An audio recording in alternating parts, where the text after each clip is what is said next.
Hello and welcome to another review of Drones Visual. As many of you know, not long ago the Hubsan H501S made its entry into the market and it has been so far well received by most people. Although I have heard some complaints regarding the firmware, personally I have experienced no issues with this aircraft. Despite its popularity, there are a few drawbacks such as the quality of the onboard camera and the lack of possibility to add a new camera. Well, finally there is a solution to this problem and you're looking at it right in front of you.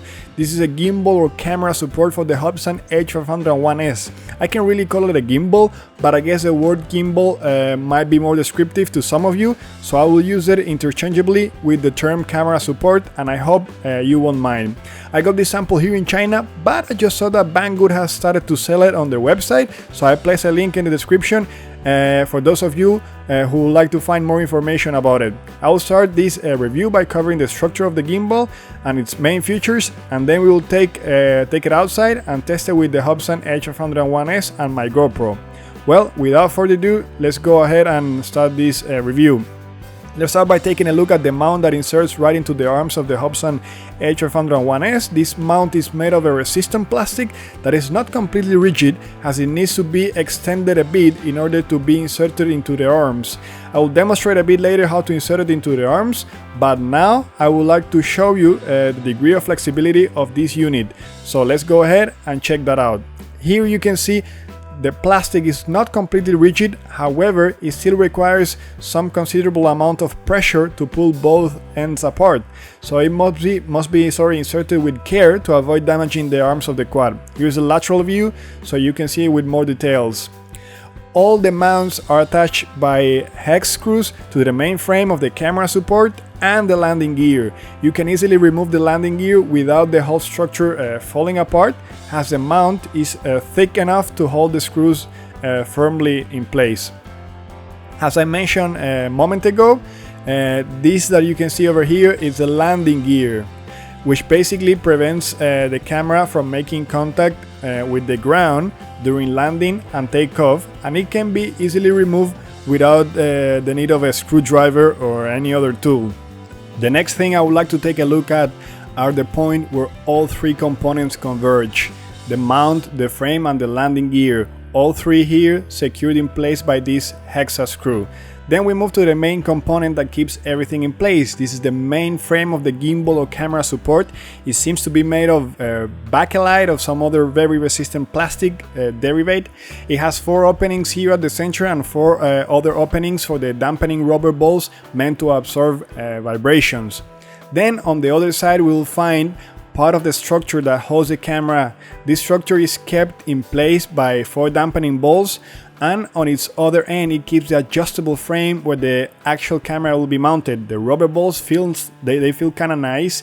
They're not too soft, they're rather firm despite having side openings, so they should do a fair job holding an action camera such as the GoPro or a camera with similar weight in place without many vibrations getting into the video, I guess. Let me do a close-up here on the dampening balls so you can see them with more details. I'm making some pressure on this structure now and I can feel that the balls feel quite firm. However, if they're not of your liking, you can of course replace them. Now we're moving to the last component of the gimbal. This is the frame where the camera will be mounted. This frame is made of the same kind of plastic as the mount that insert into the arms of the quad. Its function is not only to hold the camera in place, but also to shift the angle or pitch, allowing you to even record objects right below the quad, which is really nice. The frame is kept in place by a couple of hexa bolts, and initially it's a bit hard to change the pitch, but you can loosen the bolts a little bit to make it easier. Here you can see the whole structure right from above. The frame is specially made for the dimensions of a camera like a GoPro, so I think it won't be possible to get SJ cams or Xiaomi cams mounted here, but I'll test that later. When it comes to inserting a camera, it's pretty straightforward. The camera will slide through the bracket here, then to prevent it from sliding out, there is a little bracket, plastic bracket that will keep the camera in place. This little component here is the bracket that I mentioned a moment ago, and it will prevent the camera from sliding out of the bracket or the frame during flight. Again, we have the same kind of plastic, has other components that we have seen before, and a couple of screws to secure it in place. The screws insert directly into this red shaft that you can see over here.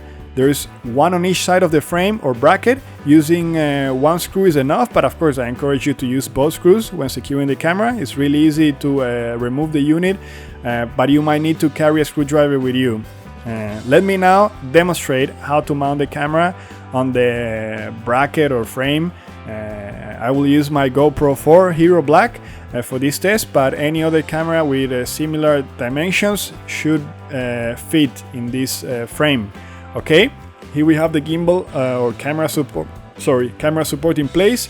So let's go ahead and insert the camera.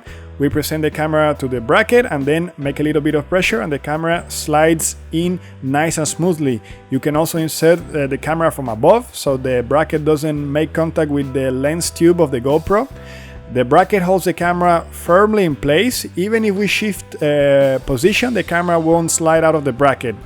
We are not ready to mount this on the quad yet. We first need to secure the camera in place. So let's go ahead and fetch the small plastic bracket that you saw a while ago. I placed the camera in this position in order to make it easier to place the small bracket. Once the bracket is in place, we can then proceed to place the hexa screws. Using a screwdriver, we will proceed to fasten both screws. If you recall, there is one on each side of the bracket. This takes no time. So basically, we're done now. The camera is now secure in place. You can see how things look here from behind. Really simple and clever design, I think. Now let me show you here the front section. Once the camera is secure, we can adjust the pitch of the camera. One thing that I found a little bit annoying is that because the lens of the GoPro is a bit too close to the right landing gear and it's a wide angle lens, the landing gear kept showing up in the footage during my test, but well, you'll see that later in the test footage that I have recorded using the GoPro. Well, and now it's time to take the whole structure and mount it onto the quad. When you're inserting the camera support, do not try to get the four arms of the quad inserted in the mounts at the same time. I'd rather insert one arm, then the other, and so on. I guess you might find a clever way to get this thing inserted, but just don't push it too hard to avoid damaging the plastic arms of the quad. They're pretty strong, but you know, you still want to take some precautions when doing this. Okay, the unit has been successfully mounted now. It's good to double check whether the mounts are properly inserted onto the arms, not just halfway. Good idea to double check everything before taking off, especially if you're carrying your precious GoPro. You don't want things to go wrong up there. But to tell you the truth, the Hubsan H501S has been so reliable that I have no problem in trusting my GoPro to be taken up a few hundred meters above the ground on it. So let's go out then and test the gimbal for real. Now in future tests, I would like to add some sponges between the arms of the quad and the mounts just to try to reduce the vibrations from the motors. This is something that I think could have been good to have, but well, they're not present, but it wouldn't be a bad idea to keep those sponges there. Now it's finally time to go outside and check the actual performance of the support. I did the calibration of the quad with the gimbal on or camera support, although to tell you the truth, I'm not sure whether it will make any difference before you take the quad high up. What I would like to recommend you is just to hover a little bit at a certain altitude to see how the quad is behaving, whether it is handling the weight properly, to get a feel of for how the battery handles it and so on. All these precautions could spare you some unpleasant situation, so don't be lazy and do all these little tests. Adjust the angle of the GoPro, turn it on and press the record button, and after doing that, you're basically ready to unlock the motors. Okay, we're in position now, so let's go ahead and unlock the motors and take the quad a few meters above the ground for testing. I'll do a bit of hovering first to show you how it looks like and behaves. Then right away we'll take it up and show you some footage from the GoPro itself. Here you can see the beauty hovering. I have engaged the GPS hole now and the quad seems to keep its position without problems. Very slight drift, quickly corrected by the aircraft.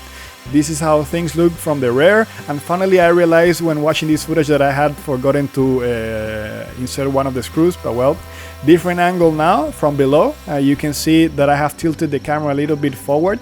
And now here you can see actual footage from the GoPro. This is my first attempt. If you recall, I had tilted the camera a little bit forward, and this is how things look from the Hubsan H501S with its new camera support or gimbal. Today, as you can see, we have a very polluted day over here. The visibility is not precisely good.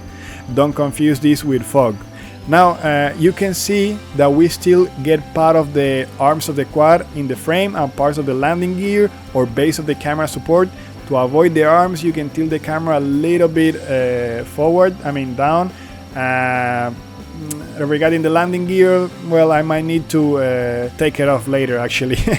At least that leg that you can see in the frame is a little bit too close to the lens of the GoPro, so it's visible in the video, and I don't really like that. You can see that vibrations are still getting to the footage, but nothing compared to recording directly with the camera of the Hubsan. The quality is obviously much better. The advantage of a camera support is that you can try a few methods to reduce vibrations. You could place some sponges or foams between the arms of the quadcopter and the camera support. You could try balancing your props better, and at the same time you can adjust some of the screws in the camera support.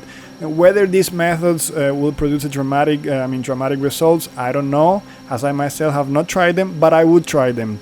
Perhaps in future videos I could go on and test it, but for now this is what we have. Also consider that this camera support has no actual motors compensating for the movement of the quad. So every time the quad encounters some turbulence and it will try to compensate, the movement will be transmitted to your footage. Nonetheless, I certainly will use this gimbal to get some aerial footage when flying the Hubsan H501S, as it is 10 times better than using the stock camera that comes included with the quad. And probably those of you that own this quadcopter will probably can relate to what I'm saying.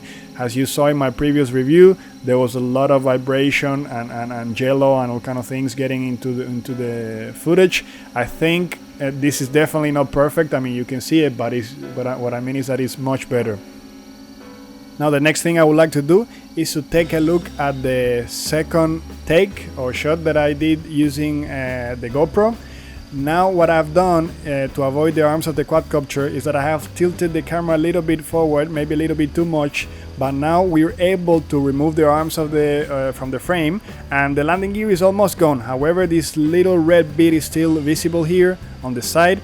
I will later just remove that leg before taking off, so the frame will only show the visible landscape, although I might need to catch the quad before it lands, which is something that I don't really recommend doing, as it could result in injury, but I might I might try it myself, but I wouldn't recommend you to do this, as the spinning props are a dangerous thing, so don't try that. The next thing I would like to try is placing the camera facing downwards. It's very nice that you have all this freedom when it comes to adjusting the pitch of the camera. Now what you can see basically what is directly under the aircraft, so this would be ideal to record sports events like a football game. You can just take the quad up to a certain altitude, lock it in there in GPS mode and start your game while your GoPro or action camera records the fan. Not sure if you can see me doing some performance down there, but that was me. Another cool thing I tried is recording a racing quad using the Hubsan H501S. I kept it in GPS hold while trying the racing quad. It was certainly fun, but don't try this at home. This experience didn't end so well. I might publish some footage later about what happened, but now you can just see the racing quad here passing by. Later I'll show you some more footage.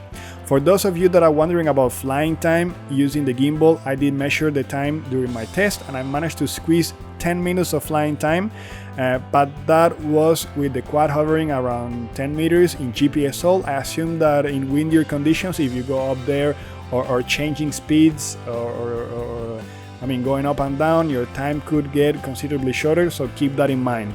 Well, this will conclude the first part of my review of the camera support for the Hubsan H501S.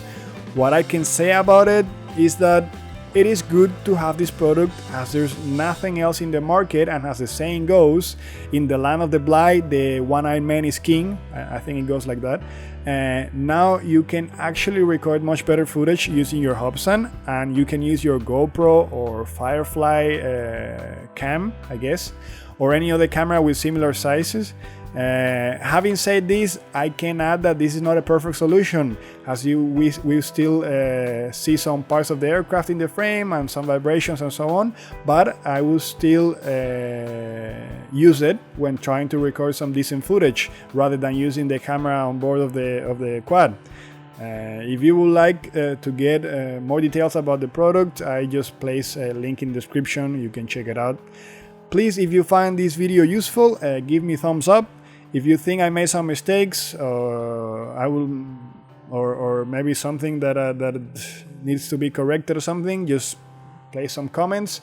And then if you also like the video, place some comments.